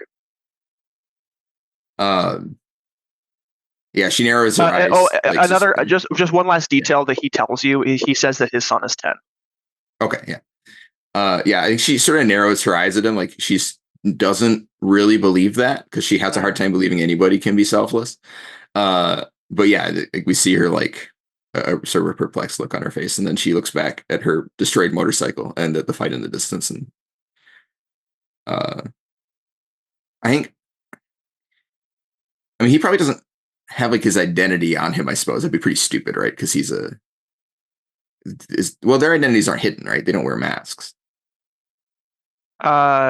His isn't. No, he does not wear a mask. No. Okay. So some heroes choose to hide themselves. Most don't, I think, because it's more of a government agent thing. It's more of a job. Yeah, they're like celebrities. Right. Yep. Yeah. I think she might, if it's even a thing that like he has pockets or whatever, she might try and see if she can find some identification of his or something, just something to prove that was with him there, because his wife probably isn't going to just be like, oh, hey, supervillain. Oh, you for sure find a picture of him and his son. Okay, great. And why don't we put him on the screen? He where is he? He doesn't have these glowing orbs near him because that's a part of his power that he gets, but he doesn't have it as of yet. Right. Where is it? Here we go. And his on the back of the picture, it says "For Justice is here," and it says quote Valor. Like it as in like that's a thing he like said, a little dad. Yeah. Yeah. Cool. All right. Yeah. So she like I don't know, pockets that, and then heads towards the fight. Sweet. Okay, so let's jump back over. So Dragon, Tempest is being launched at you at Mach 10 speed. What do you do? Okay. Just so you know, Angry is cleared, so he doesn't get a bonus from that. Why is Anger cleared? To clear, hurt someone. I hurt the guards. Oh, wow, okay. Yeah. I mean, technically, didn't you avoid hurting them? Well, I exploded their guns. Yeah, instead of killing them, right? Like you intentionally went out of your way to not hurt them. It needs to actually hurt someone, not just disarm them. What I said is I ignited all of the gunpowder in their bullets. None of them have hands. I see. Okay. Yeah, that makes sense. Yeah, I mean, I guess the reason you did that was because you didn't want to kill people. So I assumed that you were kill trying is different from hurt. Yeah, it does say hurt someone. Yeah. All right. I mean, it is like, because that was not part of the description. So I mean, you've horribly mutilated them all. Yeah, I assumed exploding all of the gunpowder in their bullets, it was assumed that they were That all... was my thought too, but it seemed like So we were like, It yeah, that does was the depend nice on the legal thing tone to of do. this game. Yeah. So, but Right, just exactly. as a heads up, that would have been against protocol. If I mean, depending on how this shakes out, you probably won't hear about it. But that was for sure against protocol. You would have been reprimanded for that. Wait, just what? a heads up. Oh yeah, because you had the ability to take them out without doing that. I guess, but I would have killed them. Wait, what? I'm confused. Do we kill or Like, not? He means that you guys have the ability to have taken them out less Violently, Oh, without mutilating their lethally. bodies. Yeah. yeah. Um, Well, without could have hands, just- they you can't be could have just- criminals anymore. they might also bleed to death. Probably most of them will. Yeah. Anyways, yeah, it doesn't matter, I guess. It doesn't matter. I just let you know. That's in canon. Yeah. That was not what you should have done. You communists and your sense of justice. Shaking my head. They're not. Yeah, I mean, I think that's something in. I think that's a tension between him and Probably the org. Sure, that's fine. Yeah. Yeah, I don't think he kills people, but I think he punishes them Yeah. depending on their crimes. Sure. I mean, hey, He's their a little crimes were vigilante. helping someone steal. Yep. Off Yeah. of Lost their hands. Yeah. I mean, technically, they're all what's the word? When you help someone else commit a crime, Accomplices. Yeah. accomplices to murder now. Maybe you should have just Yeah. lost their fingers. So, yeah, they're accomplices to murder now because Heartbeat's dead. This was their Sure. plan. So. Maybe you didn't mutilate everybody on the way in, but maybe on the way out, you do blow up some guns and you do mutilate some people. Does that make more sense, Jared? Sure. For Dragon to, or do you think Dragon would have gone in? I think he would have gone in. That would have because Guns blazing, as it were. Yeah. it kills two birds with one stone. It's literally the most efficient way to disarm them in multiple ways. Well, Yep. yeah, he was already angry when he did it, right? That's true, like, yeah. you know, even before That he makes learned sense. about Tempest's death. So, Yep. But- Okay. and, All right. So to clear guilty, make a sacrifice to absolve your guilt. Is me charging him head on alone a sacrifice to no. absolve? Okay. probably I you mean- would have to actually take some damage first, right? Yeah. I actually think charging headlong into something is like maybe that was a special move. You could unmark a condition for doing Well, that. insecure, you clear by taking a foolhardy action without talking to your team, which maybe is that's the what thing it we is. just did. So, Yeah. yeah, I think Putting guilty is yourself something into different. easy relief is for hopeless. This is a pretty easy relief. Well, I don't know. I don't know if it's No, going to be that's very the easy. opposite. No, that's not what that is. Yeah. Stop trying to clear your conditions. What? Well, I don't have- Tempest I is don't have jumping those at you. No, Yeah. I think Oh, I okay. think guilty has yet to be cleared. Oh, I see. Okay, you're just joking. Yeah. I thought you were like, well, what if I change it to hopeless? I was like, no. No.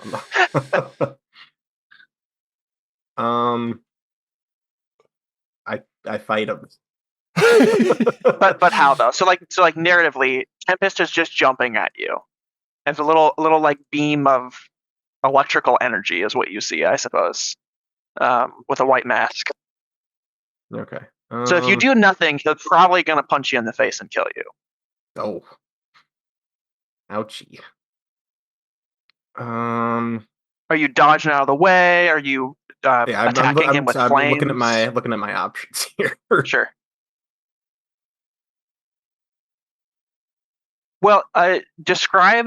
Okay, I understand that you're trying to stack your your bonuses here, but what would Dragon do? Like just describe it narratively, and then we I can think decide he'd what it try looks to like. fight him head on, but like now that he's not angry and he knows his his quote unquote weakness, Mhm. he's just calmly directly fighting him with his powers. Sure. Is that like in the air? Are you just like shooting fire at him? Yeah, what does he actually do? Like is guiding it- what does he- around? I think he's too fast to react to that, so he probably it dissolves into more martial arts by the time he gets there. Like jet propelled martial arts. Sure. Okay. Yeah. I see what you mean. Nice. That's awesome. Kind of like Genos. Firebending. Yeah. Yep. So in that case, no. What are you doing here? I suppose you're It's defending? either danger or. Oh, okay. I mean, yeah. I suppose you could be directly engaging a threat here as well. Oh, what's it called? I am. It depends. Are you trying to avoid his punches, or are you're taking him head on? I'm wielding my powers with precision or grace. Gosh, I'm glad we're clearing this up in this flashback scene. I don't think he is. The options. I think you're directly engaging a threat. Yeah, I was gonna say the options for wield your powers is take hold of something vulnerable to you, create something useful from your environment, or neutralize an opponent or threat. At least for now, none of those are really options. Yeah, you're directly engaging a threat. Okay. Do I see David? Do I see Countess there? Not yet. No. Okay. Nice. Okay, so with that, on a hit you trade blows. On a 10+, pick 2. Resist or avoid their blows. Take something from them. Create an opportunity for your allies, or impress, surprise, or frighten the opposition. So I get 2 of those? Yes. And if you don't choose resist or avoid their blows, you have to roll to take a powerful blow. I'm gonna do that. Okay.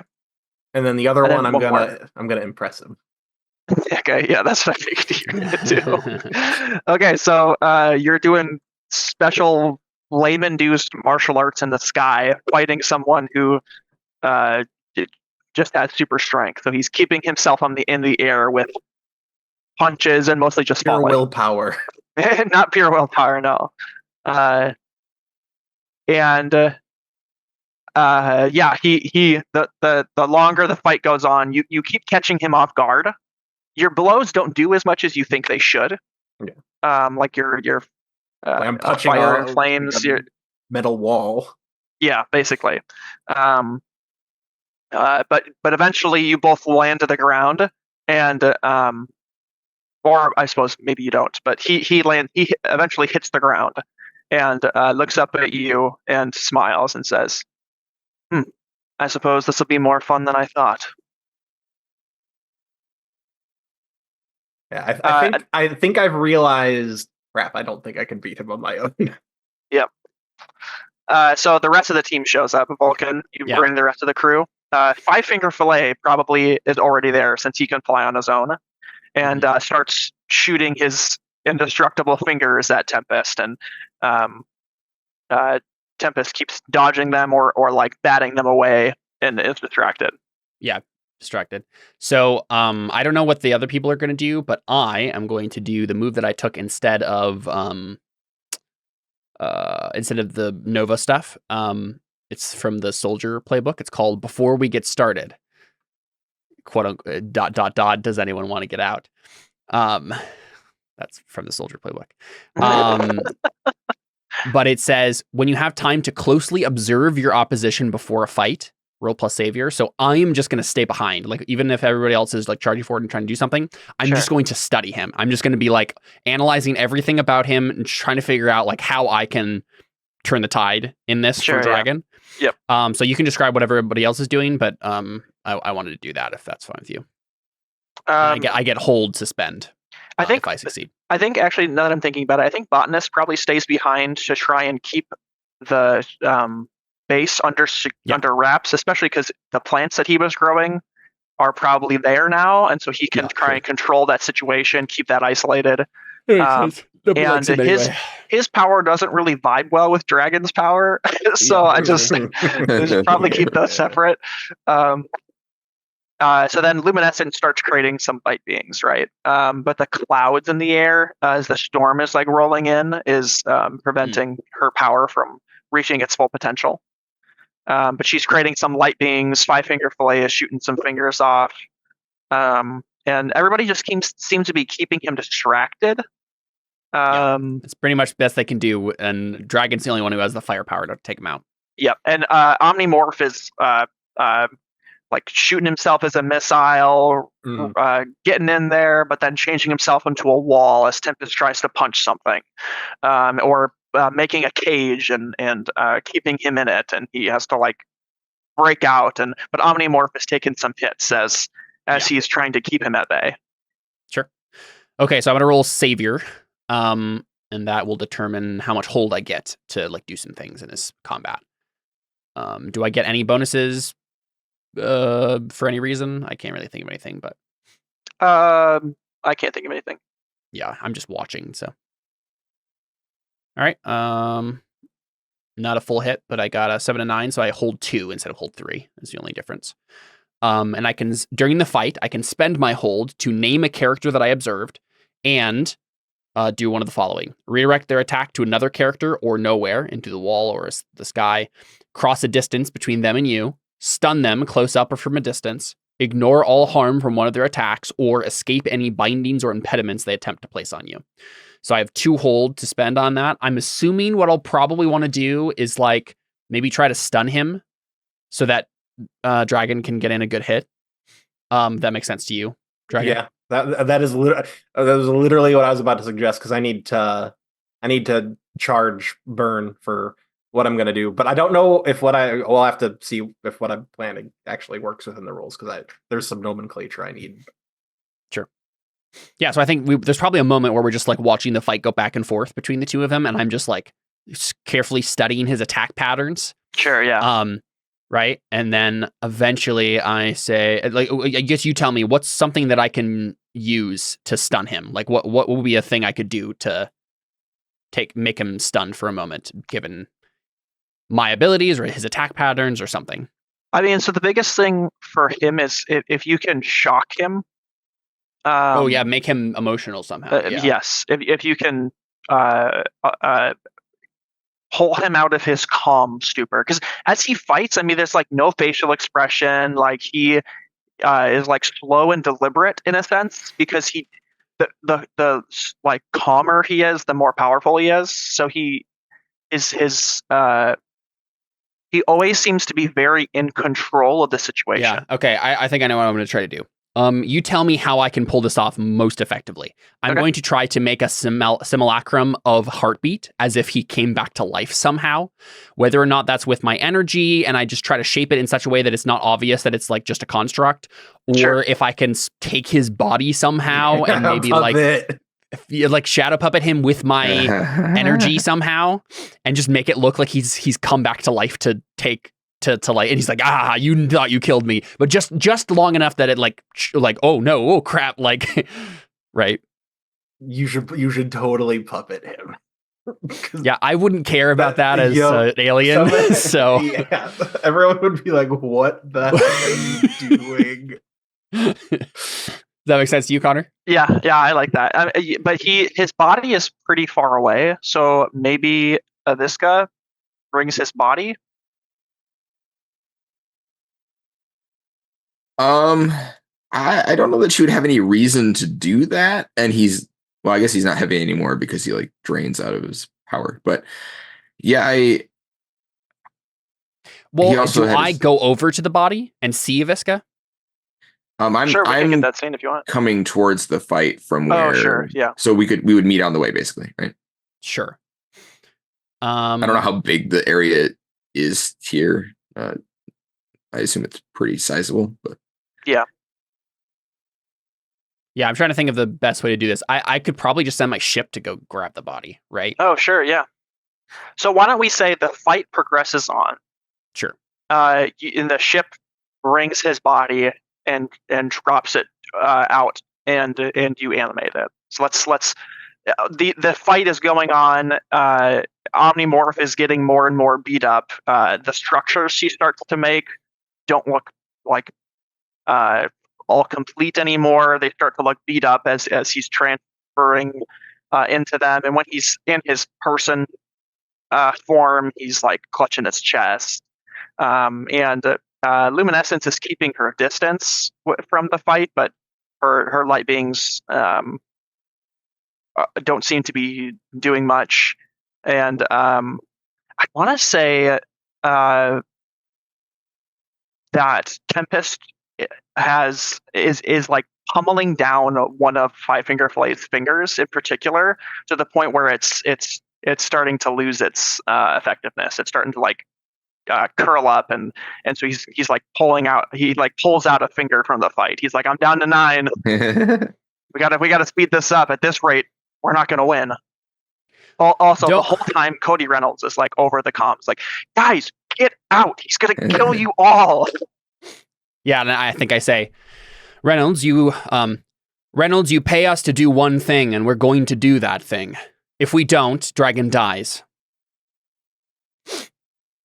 And then I say to Five Finger Fillet, I say, don't worry. I'm trying to think of, does he have an actual name that I know? Who? Five Finger Fillet. Like, what do I know his first name? Yeah, hold on, let me go. I don't think I would refer to people as Five Finger Fillet, right? I don't think I came up with names for him. I don't think I named him yet. You just make one up off the top of your head real quick. It's gotta be good though. Evan. His name is Evan. Okay. Yeah, so I think I say, oh no, I'd probably do last name. I'd probably say Mr. Shoot. His name is Evans. His last name is Evans. Yeah, there you go. Sure, yeah. Don't worry, Mr. Evans. I have a plan in motion as we speak. And then we see my ship like fly overhead, and like I think I slowly start. I go up to the ship, I think, because I don't want to give away what I'm about to do.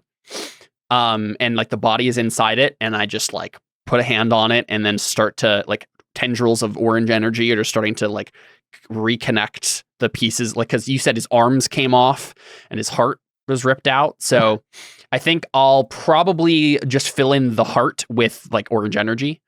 But the arms are kind of like being slammed back into his torso and kept there by like energy. And then the energy is increasing his mass.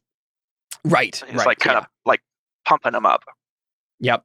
Like, I've never done something exactly like this before, but I'm fascinated to see how his power is reacting to mine. So are you doing this in the ship? Yeah. So Cody and Marty are there, and Cody is like, that's not right. What is his family going to say? And Marty is like, I'm going to be sick.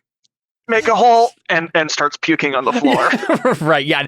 I don't even like turn. It just one opens up exactly where he's like puking out into the desert. Yep. And then I say, while it may not be suitable for human etiquette, I do believe that this is exactly what Heartbeat would want. One last chance to serve his country.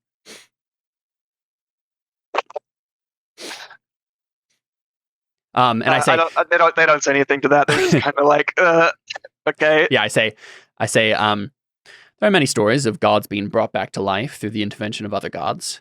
We'll have to see if this one pans out.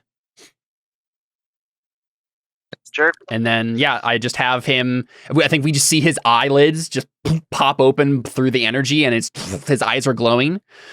It's obvious that I'm not I didn't actually recreate him somehow with sentience or whatever, but like, yeah, I'm shadow puppeting him. It looks, for all intents and purposes, as long as I can actually pull this off, like all I'm doing is trying to like mark my hold here and do the stun them. So as long as you're okay with me doing that through this without making another roll to make that work, then yeah, okay, yeah, that's cool. fine. So yeah, I think we just see, and I'm imagining the Immortals versus Omni-Man scene from Invincible, where like he just suddenly appears out of nowhere and just starts going, ah, yeah, like come. Yep, and so I just have him like, I think we even see like some energy like burst out of his like mouth as he's like, I'm making his lungs like just yell. Right? Mm-hmm. Like I'm just pumping air through his lungs to make him go, ah! As he just like charges. Like flies across the distance at Tempest. Yeah, I love that. And yeah, Tempest turns and looks, and his eyes go wide. And Dragon, that's your moment to shine. Yep. How does he take advantage of this situation? Well, doesn't he have an ability? Me? Called Overwhelm a Vulnerable Foe. Oh yeah. There you go. That's the upgraded move, which means you beat him. Mm-hmm. Right? If you win, yeah. Okay, so this is the thing I need clarified. So for things that affect unleash your powers, do they affect wield your powers as well? So an upgraded version of It's an upgraded version, but each one has its own trigger, right? So They're different moves. wield your powers. It says when you wield your powers with precision or grace. So I have a thing that's a that different says trigger. you get a plus 10. You spend 2 to get plus, or you spend 2 burn to take a 10 when you unleash your powers.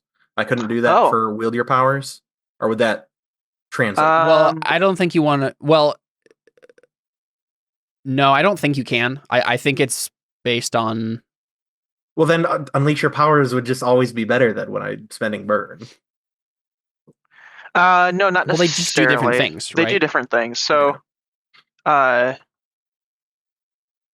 wield your powers. One of the answers is neutralize an opponent or threat, at least for now. Take hold of something vulnerable for you. Unleash your powers is just you do something with your powers, and if you succeed, you do it.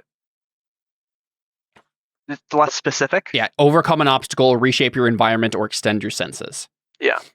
Yeah, so it can't neutralize threats like wield your powers can. Okay. Yeah.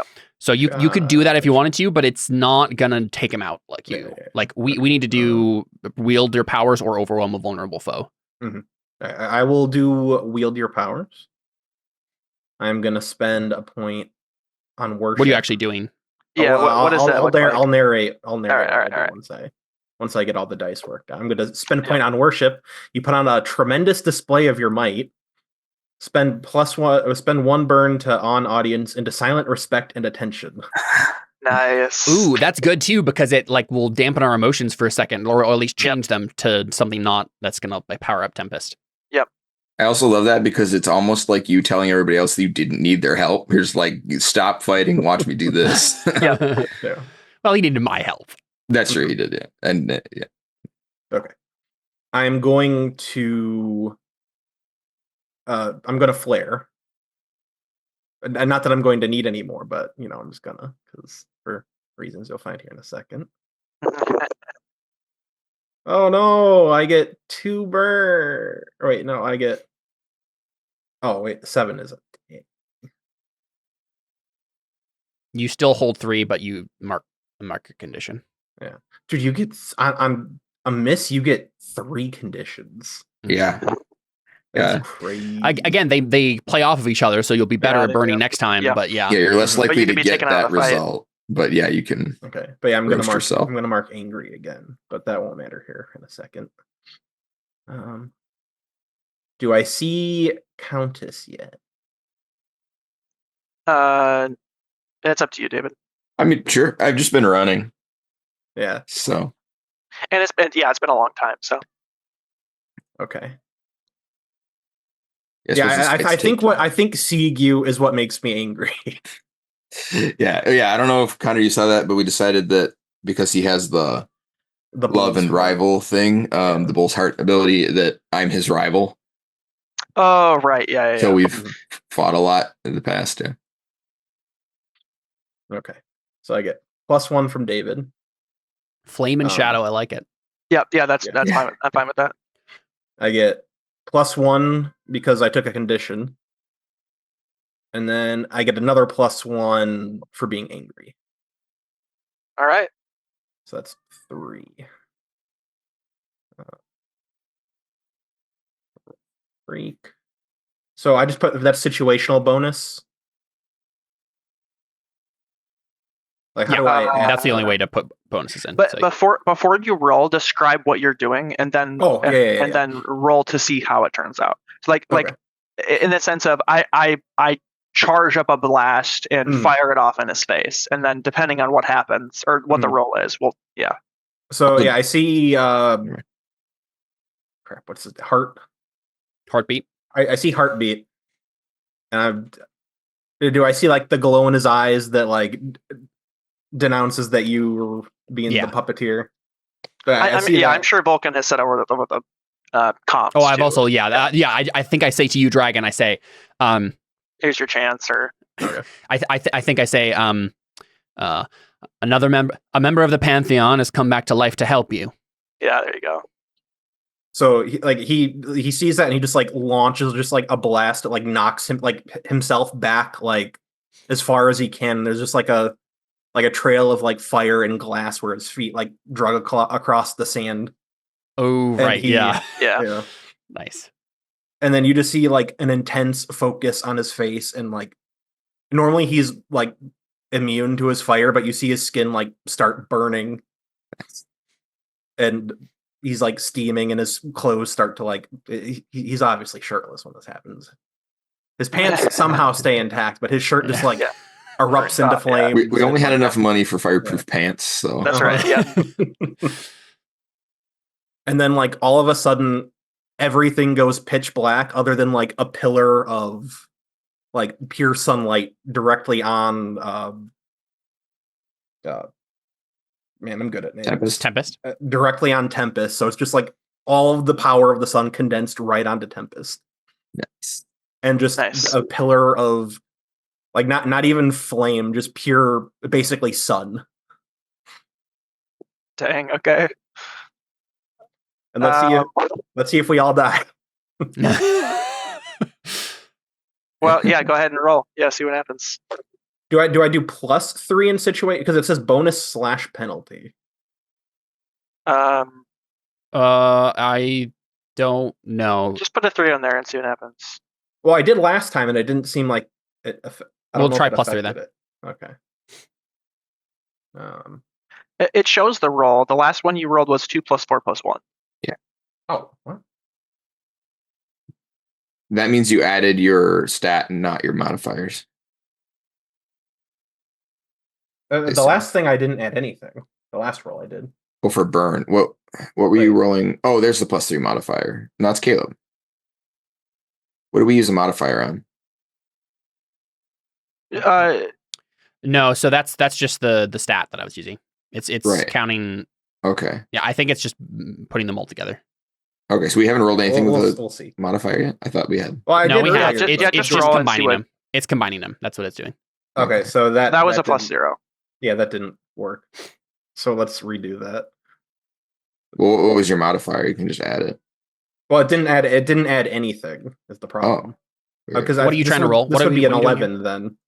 This should be an 11 then, because it's +3 from Freak and then +3 from. Right, so you actually cancel it out somehow. So +6. Yeah, go ahead and try again. And that only Okay. did +4. What are you rolling? I'm just clicking What are you Freak, clicking and then it says bonus / penalty, and then I just put in 3. And I think it's but it's only adding 4. Yeah, that's really weird. Yeah, Okay, it's I think we should just skip the input value and add the thing in manually. Yeah, it's not working at all. Yeah. That's very weird. To be fair, when we started using the sheet, it was totally broken, like visually. that's So true. maybe there's other. I'll quirks. post about that and see if we can get it Right, fixed. so let's but just go with the first that first one. then. So 3 + 2 + 3 Yeah. + 3. So yeah, so it's 5 + 6. So it's an 11. So 11. you what's it called? What does it say you do? You neutralize a threat for, at least for now. Is that what it says? Yeah. Okay, yeah. So let's. Oh, and I spent a point on worship. So everyone is awed into silence, respect, and attention. Yes. Yeah. Yeah. All eyes on this moment, and the flames center in on his body, and he like cries out in pain.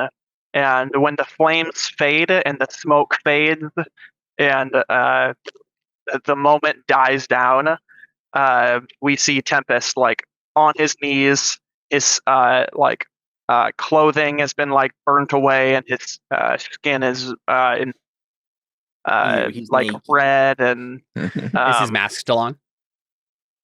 no, that's probably burned away as well. And it And- should be fused to his face. Uh, It's melted to his face. if you want that to be the case, that's fine. I was going to Yes. reveal a detail about him, okay, but I guess you'll mind. never know. we can just have it melted. That's fine. Okay, yeah. He looks to be no older than like 23. Super young, Way younger than we Um, expected him to be. and way younger than all of you.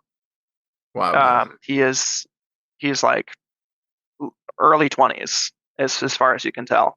Possibly younger if he just looks older, or maybe he just has a mature attitude on him about him, and so he seems even older than he actually is, but he's super young. And I think this is when we see Aviska pull up. And we're going to get this scene, but I actually need to transfer over to the laptop real quick. So Ezra can take a nap in here. So let's take a 2-minute break, bathroom break, or whatever needs to be done, and I'll jump on in a second. And we'll be back with more Heroes in Training. Right yeah, go ahead and think whatever you want to say for Aviska to have this turning moment. Spoiler. Spoiler warning. Which one's Aviska? Me. Countess. That's her villain name. Oh, okay. Yep. All right, we'll be right back.